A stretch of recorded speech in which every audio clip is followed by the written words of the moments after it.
This long line of cars in Canton, Georgia, offers a visual representation of the state's early voting numbers. State election officials reported a whopping 328,000 plus Georgia voters cast ballots on the first day of early voting.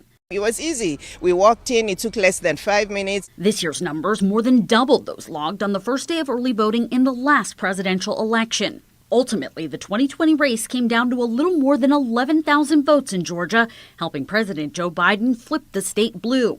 This time, both parties are keeping a close eye on what's happening there. Trump was in the state Tuesday night for a campaign rally. They set a record for the number of ballots today, right? Right? So if you have a ballot, return it immediately. If not, go tomorrow as soon as you can. Go to the polls and vote. Harris will be in Georgia Saturday, but also has surrogates campaigning on her behalf ahead of her trip.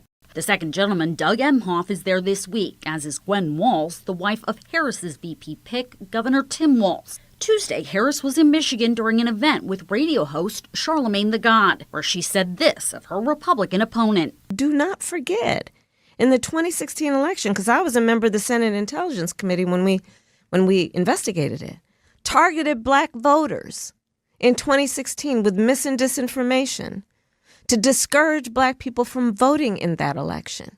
Early voting in another important swing state kicks off Thursday in North Carolina. It's another state where election officials have been working to ensure that residents can vote as recovery efforts after Hurricane Helene continue. In Washington, Angie Gonzalez, Spectrum News.